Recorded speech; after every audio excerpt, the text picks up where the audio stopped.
ಸಾಮಾನ್ಯವಾಗಿ ನಮ್ಮ ಮುಖ್ಯಮಂತ್ರಿಗಳು ಯಾವಾಗಲೂ ಕೂಡ ಕಳ್ಕೊತಾರೆ. ಅವರು ನೋಡಿ, ಹಿಂದೆ ಸರ್ಕಾರ ಅವ್ರದೇ ಇದ್ದಾಗಲೂ ಕೂಡ ಯಾವತ್ತೂ ಕೂಡ ಈ ರೀತಿ ಸಭೆಗಳಿಗೆ ಅವರು ಅಟೆಂಡ್ ಮಾಡ್ತಾನೆ ಇರಲಿಲ್ಲ. ಹಿಂದೆ ನೀತಿ ಆಯೋಗದ ಸಭೆಗಳಿಗೆ ಅಥವಾ ಫೈನಾನ್ಸ್ ಇದನ್ನು ಕರೆದಾಗ ಕೃಷ್ಣ ಬೈರೇಗೌಡರನ್ನು ಕಳಿಸ್ತಾರೆ. ಅಲ್ಲಿ ಪಾಪ ಅವ್ರಿಗೇನಾದರೂ ಗೊತ್ತಿಲ್ಲ ಅಂದರೆ, ಅವರು ಸರಿಯಾಗಿ ನಮ್ಮ ಇದನ್ನು ತಿಳುವಳಿಕೆ ಕೊಡಲಿಲ್ಲ ಅಂದರೆ ನಮಗೆ ಅನ್ಯಾಯ ಆಗುತ್ತೆ. ಇದು ಎಷ್ಟೋ ಸಾರಿ ನಾವು ವಿರೋಧ ಮಾಡಿದ್ದೀವಿ, ಹೋಗಬೇಕು ಅಂತ ಹೇಳಿದ್ದೀವಿ. ಈಗ finance minister is the authority.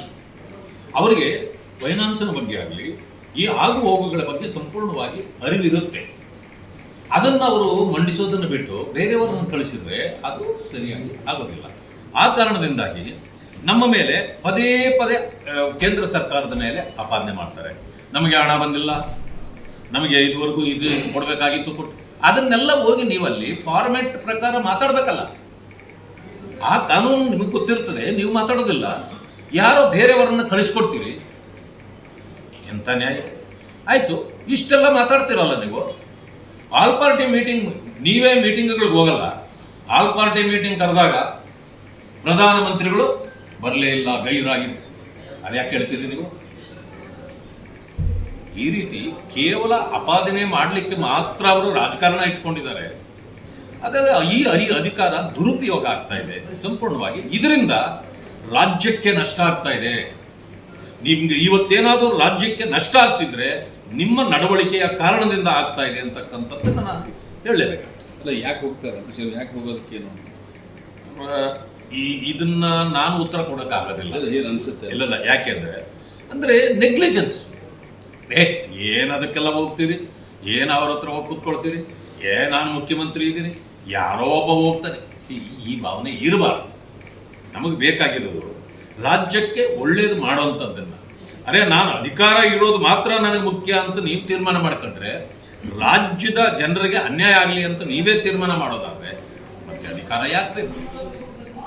ಅದನ್ನು ಸಾಮಾನ್ಯವಾಗಿ ನಮ್ಮ ಮುಖ್ಯಮಂತ್ರಿಗಳು ಯಾವಾಗಲೂ ಕೂಡ ಕಳ್ಕೊತಾರೆ. ಅವರು ನೋಡಿ, ಹಿಂದೆ ಸರ್ಕಾರ ಅವ್ರದೇ ಇದ್ದಾಗಲೂ ಕೂಡ ಯಾವತ್ತೂ ಕೂಡ ಈ ರೀತಿ ಸಭೆಗಳಿಗೆ ಅವರು ಅಟೆಂಡ್ ಮಾಡ್ತಾನೆ ಇರಲಿಲ್ಲ. ಹಿಂದೆ ನೀತಿ ಆಯೋಗದ ಸಭೆಗಳಿಗೆ ಅಥವಾ ಫೈನಾನ್ಸ್ ಇದನ್ನು ಕರೆದಾಗ ಕೃಷ್ಣ ಬೈರೇಗೌಡರನ್ನು ಕಳಿಸ್ತಾರೆ. ಅಲ್ಲಿ ಪಾಪ ಅವ್ರಿಗೇನಾದರೂ ಗೊತ್ತಿಲ್ಲ ಅಂದರೆ, ಅವರು ಸರಿಯಾಗಿ ನಮ್ಮ ಇದನ್ನು ತಿಳುವಳಿಕೆ ಕೊಡಲಿಲ್ಲ ಅಂದರೆ ನಮಗೆ ಅನ್ಯಾಯ ಆಗುತ್ತೆ. ಇದು ಎಷ್ಟೋ ಸಾರಿ ನಾವು ವಿರೋಧ ಮಾಡಿದ್ದೀವಿ, ಹೋಗಬೇಕು ಅಂತ ಹೇಳಿದ್ದೀವಿ. ಈಗ finance minister is the authority. ಅವರಿಗೆ ಫೈನಾನ್ಸಿನ ಬಗ್ಗೆ ಆಗಲಿ ಈ ಆಗು ಹೋಗುಗಳ ಬಗ್ಗೆ ಸಂಪೂರ್ಣವಾಗಿ ಅರಿವಿರುತ್ತೆ. ಅದನ್ನು ಅವರು ಮಂಡಿಸೋದನ್ನು ಬಿಟ್ಟು ಬೇರೆಯವರನ್ನು ಕಳಿಸಿದರೆ ಅದು ಸರಿಯಾಗಿ ಆಗೋದಿಲ್ಲ. ಆ ಕಾರಣದಿಂದಾಗಿ ನಮ್ಮ ಮೇಲೆ ಪದೇ ಪದೇ ಕೇಂದ್ರ ಸರ್ಕಾರದ ಮೇಲೆ ಆಪಾದನೆ ಮಾಡ್ತಾರೆ. ನಮಗೆ ಹಣ ಬಂದಿಲ್ಲ, ನಮಗೆ ಇದುವರೆಗೂ ಇದು ಕೊಡಬೇಕಾಗಿತ್ತು, ಕೊಟ್ಟು ಅದನ್ನೆಲ್ಲ ಹೋಗಿ ನೀವಲ್ಲಿ ಫಾರ್ಮೆಟ್ ಪ್ರಕಾರ ಮಾತಾಡಬೇಕಲ್ಲ. ಆ ಕಾನೂನು ನಿಮಗೆ ಗೊತ್ತಿರ್ತದೆ, ನೀವು ಮಾತಾಡೋದಿಲ್ಲ, ಯಾರೋ ಬೇರೆಯವರನ್ನು ಕಳಿಸ್ಕೊಡ್ತೀರಿ. ಎಂಥ ನ್ಯಾಯ? ಆಯಿತು, ಇಷ್ಟೆಲ್ಲ ಮಾತಾಡ್ತೀರಲ್ಲ ನೀವು.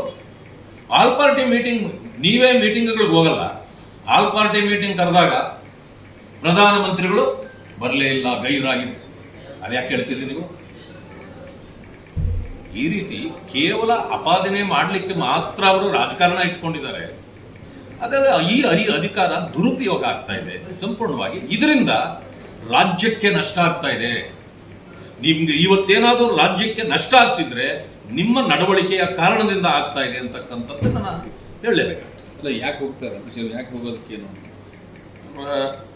ಇದನ್ನ ನಾನು ಉತ್ತರ ಕೊಡೋಕ್ಕಾಗೋದಿಲ್ಲ. ಏನು ಅನ್ಸುತ್ತೆ? ಇಲ್ಲ, ಯಾಕೆಂದ್ರೆ ಅಂದರೆ ನೆಗ್ಲಿಜೆನ್ಸ್. ಏನದಕ್ಕೆಲ್ಲ ಹೋಗ್ತೀರಿ? ಏನು ಅವ್ರ ಹತ್ರ ಹೋಗಿ ಕೂತ್ಕೊಳ್ತೀರಿ?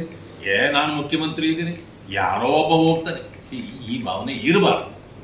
ನಮಗೆ ಬೇಕಾಗಿರೋದು ರಾಜ್ಯಕ್ಕೆ ಒಳ್ಳೇದು ಮಾಡೋವಂಥದ್ದನ್ನು. ನಾನು ಅಧಿಕಾರ ಇರೋದು ಮಾತ್ರ ನನಗೆ ಮುಖ್ಯ ಅಂತ ನೀವು ತೀರ್ಮಾನ ಮಾಡ್ಕೊಂಡ್ರೆ, ರಾಜ್ಯದ ಜನರಿಗೆ ಅನ್ಯಾಯ ಆಗಲಿ ಅಂತ ನೀವೇ ತೀರ್ಮಾನ ಮಾಡೋದಾದ್ರೆ ಮತ್ತೆ ಅಧಿಕಾರ ಯಾಕೆ ಬೇಕು?